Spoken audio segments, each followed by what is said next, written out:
अस्सलाम वालेकुम नाज़रीन, आप देख रहे हैं रब्ता 24/7 न्यूज़। हमारी आवाज़ हमेशा सच के साथ। मैं आपका मेज़बान मोहम्मद कैफुद्दीन शम्स रब्ता 24/7 न्यूज़ में आपका तहे दिल से खैर मक़दम करता हूँ। रब्ता 24/7 न्यूज़ का आगाज़ करते हैं। शहर निज़ामाबाद के उर्दू प्रेस क्लब पर एकसा सिविल कोड के ख़िलाफ़ अपनी आवाज़ बुलंद करते हुए एम.ए. सिद्दीकी और सारा खान ने कहा कि एकसा सिविल कोड हिंदुस्तान की गंगा जमुना तहज़ीब का खात्मा है और मुस्लिम ख़वातीन की तायद सिर्फ एक झूठा प्रोपेगेंडा है। तफसीलात के मुताबिक हमारी रब्ता 24/7 न्यूज़ के निज़ामाबाद रिपोर्टर मोहम्मद गौस की रिपोर्ट के मुताबिक आज शहर निज़ामाबाद के उर्दू प्रेस क्लब पर निज़ामाबाद शहर के एम.ए. सिद्दीकी रिसर्च साइंटिस्ट और correspondent standard school of education और सारा खान हेडमिस स्टैंडर्ड स्कूल ने प्रेस कॉन्फ्रेंस से खिताब करते हुए अपने ख्यालात का इज़हार किया, जिसमें इन्होंने मरकज़ी हुकूमत की जानिब से सेकुलर हिंदुस्तान में एक सिविल कोड को नाफिज करने की शदीद मुखालिफत की और कहा कि हिंदुस्तान कई मज़ाहिब और गंगा जमुना तहज़ीब का गहवारा है,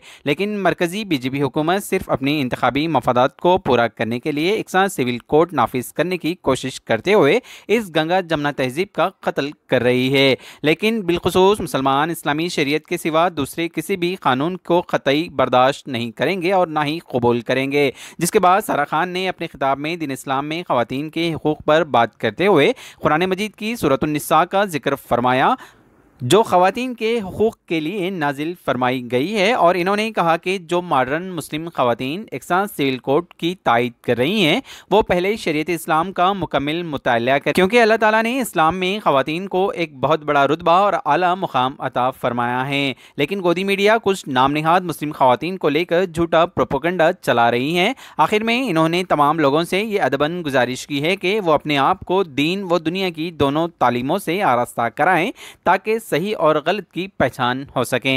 पेश है इसी सिलसिले में हमारे रब्ता 24/7 न्यूज़ के निज़ामाबाद रिपोर्टर मोहम्मद गौस की एक ख़ास रिपोर्ट। उर्दू प्रेस क्लब में आया हूँ अपनी राय पेश करने, अपनी आइडियोलॉजी पेश करने related to uniform civil code, जो कि हम मुसलमानों के लिए एक जो है वरीसम उठ कर आ रहा है। ये क्योंकि जब भी हम एक लफ्ज़ बोलते हैं यूनिफॉर्म, जब यूनिफॉर्म लफ्ज़ आ जाता है तो यूनिटी लफ्ज़ नहीं बचता। सबसे पहली चीज़ यूनिफॉर्मिटी, यूनिटी दो एक जगह नहीं रह सकते, और जब यूनिटी नहीं आता तो हमारा जो मुल्क है इंडिया, उसका जो डाइवर्सिफाइड कल्चर है वो भी बाकी रहने के चांसेस कम हैं। क्योंकि जब यूनिफॉर्मिटी आ जाती है, यूनिटी किससे आती है? यूनिटी आती है, हम जो हमेशा कहते हैं एक लफ्ज़, अनेकता में हम एकता ढूंढते हैं, अनेकता में एकता ढूंढते हैं, पर ड्यू टू पॉलिटिकल गेन बोलिए आप, या इसको आप प्रोपेगेंडा पॉलिटिक्स बोल लीजिए आप, इन चीज़ों से एक हिसाब से अगर हम देखा जा रहा है तो फेसिज़म का चेहरा सामने आ रहा है। अब ये फेसिज़म क्या है? ये टर्मिनोलॉजीज़ यूज़ करते हैं, हम लोगों को ये टर्मिनोलॉजीज़ पता चलना चाहिए ताकि हम इससे हम बात कर सकते हैं इसके बारे में, इसके अगेंस्ट हम हमारा व्यू रख सकते हैं, क्योंकि हम एक मुल्क में रह रहे हैं जो कि सेक्युलर है। अब सेक्युलरिज्म क्या है? फेसिज़म क्या है? फेसिज़म अपनी आइडियोलॉजी को सब पे थोपना जो कि डाइवर्सिफाइड है। जितने भी डाइवर्सिफाइड लोग हैं उनको हम मेरी आइडियोलॉजी बताना, या इसको बोलते हैं जैसे कि हिटलर रूल। अगर मैं इस अच्छे और सीधे अंदाज में बात करूं तो जब ये रूल आ जाएगा तो डाइवर्सिफिकेशन कहाँ रहेगा? और हमारा जो कल्चर है, इंडियन कल्चर, ये डाइवर्सिफाइड है। हमको यहाँ पर कई मज़हब मिलेंगे, हमको यहाँ कई बात करने वाले मिलेंगे, अलग अलग लैंग्वेजेस में बात करने वाले मिलेंगे, अलग अलग कल्चर्स मिलेंगे, अलग अलग फेस्टिवल्स मिलेंगे। आप इन सबको एक particular slot of uniform civil code में कैसे ला के छोड़ सकते हैं? ये सबसे बड़ा मसला है। ये मसला सिर्फ एक मुसलमान का नहीं है, ये मसला क्रिश्चियंस का भी है, जैन का भी है, बुद्धिस्ट का भी है। ये एक मुसलमान का मसला नहीं है। I am talking as a citizen of India, I am not talking as a Muslim here. ये बड़ी इंपॉर्टेंट बात है।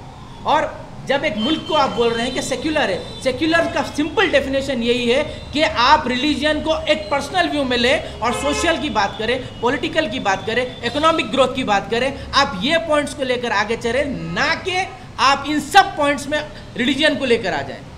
सारा Khan, headmistress standard school of education, NRI colony, Nizamabad.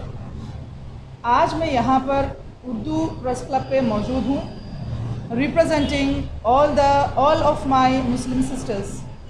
ہم سبھی مسلمان خواتین یہ بات رکھنا چاہ رہے ہیں that we genuinely reject UCC because this is the issue of dignity.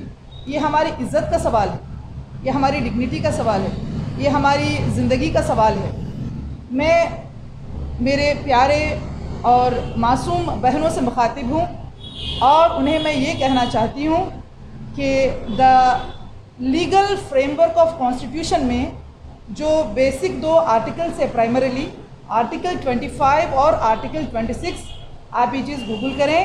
Article 25 and article 26 states that we are, یہ سینٹنس ہے اس کے, we are entitled to practice our religion and manage all our religious matters freely. اس کا مطلب یہ ہے کہ ہمیں حق دیا جا رہا ہے, آزادانہ حق دیا جا رہا ہے کہ ہم ہمارا ریلیجن آزادی سے پریکٹس کریں اور اس کے ریلیٹڈ جتنے بھی میٹرز ہیں وہ بھی ہم فریلی ایگزیکیوٹ, فریلی انڈیپینڈنٹلی کر سکتے ہیں. لیکن یہ جو UCC کوڈ آ رہا ہے وہ ہمیں ہمارے حقوق سے محروم کر رہا ہے. اگر میں بولوں تو UCC is violating the freedom of living our life the way we want to live. اس کا مطلب یہ ہو گیا کہ ہم سے ہمارے حقوق چھینے جا رہے ہیں, ہم اس سے محروم ہو رہے ہیں, اور یہ ایک سیویئر فارم آف ڈسکریمنیشن ہے and this is not allowed. کسی شخص سے ان کے حقوق چھینے جانا یا اس سے انہیں محروم کر دینا is a severe form, very severe form of discrimination. اور میری پیاری اور معصوم بہنوں, میں آپ سے یہ کہنا چاہوں گی کہ قرآن مجید کا جو 4تھا سورہ ہے, سورہ النساء, اگر آپ تھوڑا سا وقت نکالیں گے اور اس کے معنوں پر فوکس کریں گے, وہ تو ایک ہیڈ کوارٹر ہے ہمارے لاز کا. دا لا آف میرج ہے اس میں, the ground on which the marriage can be dissolved ہے اس میں لکھا ہوا, دا لا آف انہیریٹنس ہے, دا لا آف اڈاپشن ہے, دا لا آف سکسیشن ہے, اور بہت سارے لاز. تو میں یہ کہنا چاہوں گی کہ جو ہمارا اسلامک شریعہ لا ہے وہ ہمارے لیے بہت عزیز ہے, وہ ہم اسی پر ہماری ساری زندگی اسی پر عمل کریں گے. وہ ہماری آن بان اور شان ہے. اگر میں کہوں تو وہ ہماری حیثیت ہے. ہمارے جو UCC کو سپورٹ کر رہے ہیں, میں ان سے کہنا چاہوں گی کہ یہ اگنورنس ہے. آپ کو آپ کا پاور نہیں پتہ, آپ کو آپ کے اسلام کی طرف سے دیے گئے جو فریڈم ہے وہ آپ کو نہیں پتہ. اس لیے میں کہہ رہی ہوں کہ سورہ نساء کو ایک دفعہ ریوائز کریں, مسلم شریعہ لا کو ایک دفعہ ریوائز کریں. شاید ہی کسی مذہب میں اتنی فریڈم ہوگی عورتوں کو جتنی فریڈم ہمیں اسلام دیتا ہے. تو یہ بھی ذہن میں رکھیے کہ یہ ہمارا آنر ہے, ہمارا شریعہ لا ہمارا آنر ہے, یہ ہمارے لیے بہت زیادہ عزیز ہے. اس پر ہی ہم اپنی زندگی کے سارے فیصلے لیں گے, اس کے بیسس پہ ہی لیں گے اور اس پر ہی عمل کریں گے. ابھی ایک سوال پوچھے ہیں کہ جو مس گائیڈڈ ینگسٹرس ہے, ہم مس گائیڈ کب ہوتے؟ جب ہمیں کوئی چیز کا نالج نہیں ہے. ہم ڈرتے کب؟ جب ہمیں کوئی چیز کا نالج نہیں ہے. اگر میں آج یہاں پر بیٹھ کر بولوں کہ 1 + 1 = 3, آپ نہیں مانیں گے, کیونکہ آپ کو پتہ ہے کہ 1 + 1 = 2. چاہے دنیا کی کوئی بھی طاقت آپ کو پریشرائز کرے, آپ بولیں گے ریسپیکٹفلی کہ 1 + 1 = 2, 3 کبھی بھی ہونے والا نہیں ہے. آپ ایک کانفیڈنس سے اس لیے کہہ سک رہے کیونکہ آپ کو اس چیز کا نالج ہے. تو میں چاہتی ہوں کہ آپ پہلے نالج کو گراسپ کریں, آپ پہلے اپنے آپ کو ایجوکیٹ کریں, کم سے کم بیسک چیزوں پہ. جیسے آج ذکر ہو کہ article 25, article 26 primarily simple English میں اس میں بیان کرتا ہے کہ ہمارے حقوق کیا ہے. ساتھ ہی ساتھ سورہ نساء کو ایک دفعہ ریوائز کریں, بڑا آسان ہے ریوائز کرنا, معنی بھی بڑے سمپل ہے, آپ یوں بھی سمجھ جائیں گے. تو بولنے کا مطلب میرا یہ ہے کہ جب ہم کو کوئی چیز کا نالج نہیں رہتا تو لوگ ہم کو بیوقوف بناتے.